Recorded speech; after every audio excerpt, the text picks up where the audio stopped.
Anda akan dituntut di akhirat tuh. Dan itu dosanya gede banget.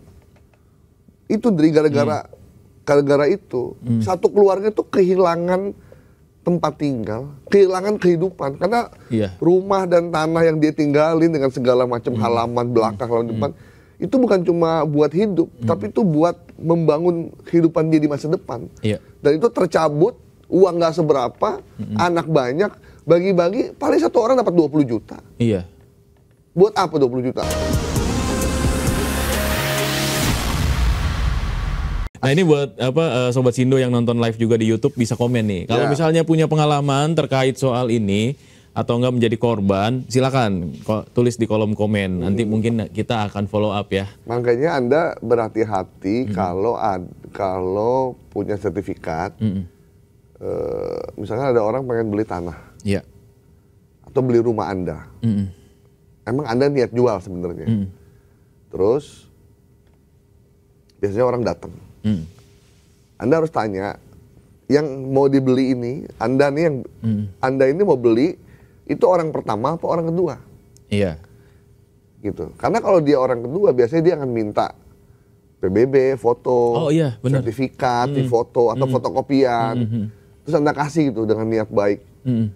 Nah itu hati-hati. Duplikasi. Bisa diduplikasi. Makanya yang namanya sertifikat itu nggak boleh cukup dikasih lihat udah gitu. Kalau boleh difotokopi, nggak boleh difoto. Kalau dia mau beli serius, dia akan lihat tanahnya. Setelah itu baru kita transaksi. Jadi nggak boleh tuh Anda kirim foto, apalagi Anda ngirim sertifikat lewat Gojek, lewat GoSend gitu. Itu dokumen yang berharga, gitu, yang bisa dipalsukan. Itu bahaya. Gitu. Jadi Anda mesti cerdas juga nih, jangan.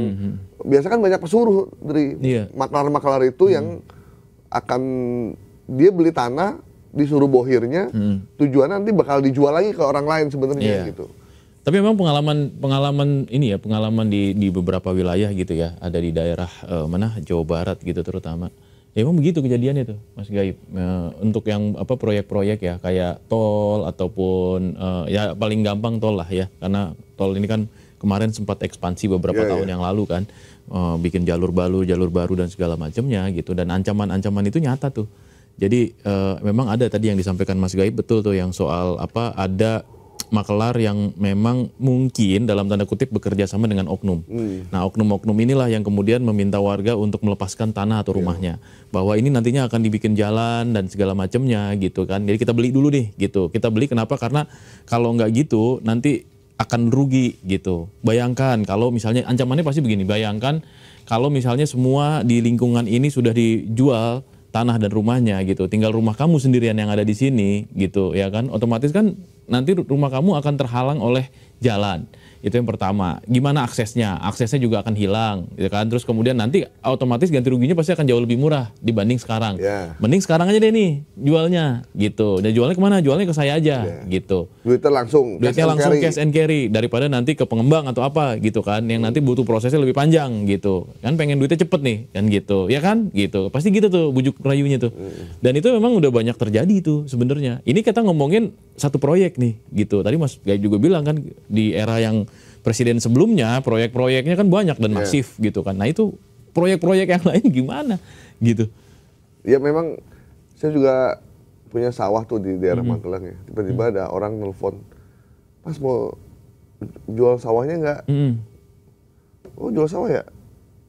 Ini dari mana? Dia sebut nama gitu. Kita mau beli, dia sebut harga gitu. Oh gitu ya?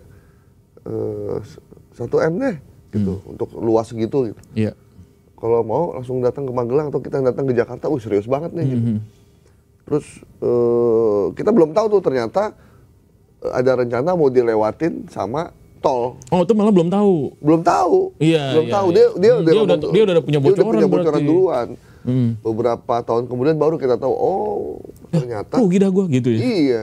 Ternyata itu walaupun akhirnya ternyata nggak jadi di wilayah situ. Cuman itu kan praktek yang udah terjadi gitu. Dan biasanya kalau yang tadi lu bilang tadi itu soal satu wilayah itu kan yang didekati pertama tuh, ini sorry itu saya ya, RT, RW, lurah, itu yang dipegang dulu. Ini saya punya pengalaman real, saya alami sendiri nih. Ketika saya jual tanah Di satu daerah di Jawa Barat ya, di kawasan Depok itu. Itu ya, RT-nya, RW-nya, lurahnya, itu udah kong-kali-kong. Itu part of the mafia. Mereka tuh bagian kecil dari mafia itu. Kita nggak bisa jual tanah sama orang lain, harus lewat dia. Dan dia dapat untungnya, itu bukan lagi dapat fee. Dia pengennya per meter. Baginya. Coba. Kalau kita nggak lewat dia, urusan kita nggak dibantu, urusan surat-surat nggak dibantu, kita mau bikin surat ahli waris nggak dibantu. Bahkan mereka tuh nego harga itu di depan kita.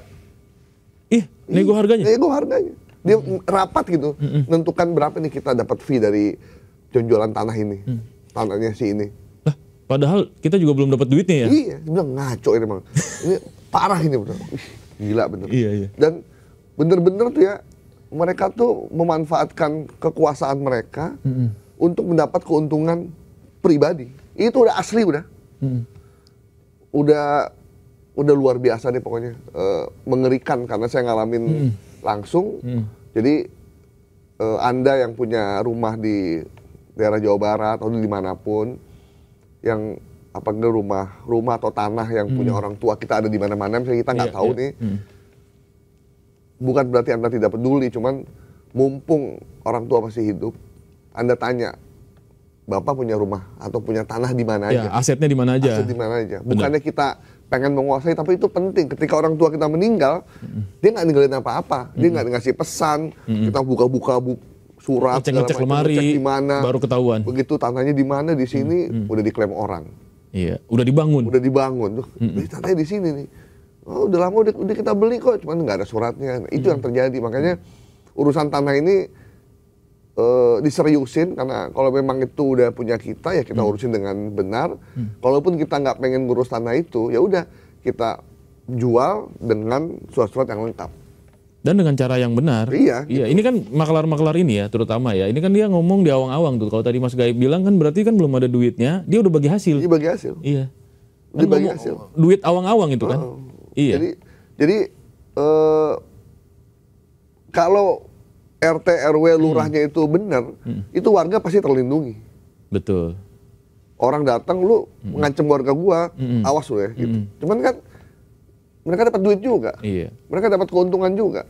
Ini bukannya melindungi warganya, malah justru gitu. Mendorong warganya demi keuntungan pribadi. Buat para RT, RW, lurah, dimanapun Anda berada, saya cuma ngingetin ya, ketika Anda mengambil keuntungan pribadi dari rasa takut warga, dari tanah warga yang bukan tanah Anda, maka Anda mungkin bisa terbebas dari dunia. Tapi tanah itu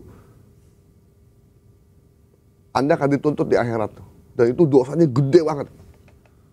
Itu dari gara-gara itu satu keluarga tuh kehilangan tempat tinggal, kehilangan kehidupan. Karena rumah dan tanah yang dia tinggalin dengan segala macam halaman belakang, halaman depan, itu bukan cuma buat hidup, tapi itu buat membangun kehidupan dia di masa depan.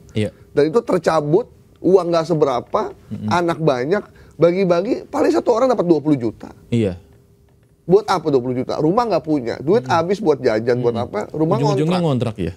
Begitu ngontrak, maka habislah kehidupan itu. Bayangin tuh dosanya itu saya lihat betul tuh. Turun-temurun tuh dosanya. Turun-temurun tuh. Jadi kasihan sekali tuh mereka tercabut kehidupannya, budayanya, kebiasaannya oleh para mafia setan ini yang saya anggap mafia tanah setan ini. Jadi itu benar-benar tuh mereka tuh benar nggak ada rasa takutnya, nggak ada rasa malunya, nggak merasa dosa, benar-benar ngelihat setiap ngelihat sertifikat mata itu hijau banget tuh. Oh ini potensi cuan nih. Ini potensi cuan nih. Ada tanah kosong nggak diapa-apain udah sebulan didiemin, 2 bulan, wah ini kayaknya asik nih buat diurus nih. Kayaknya gitu. Lucu dipasang plang nih, gitu kan?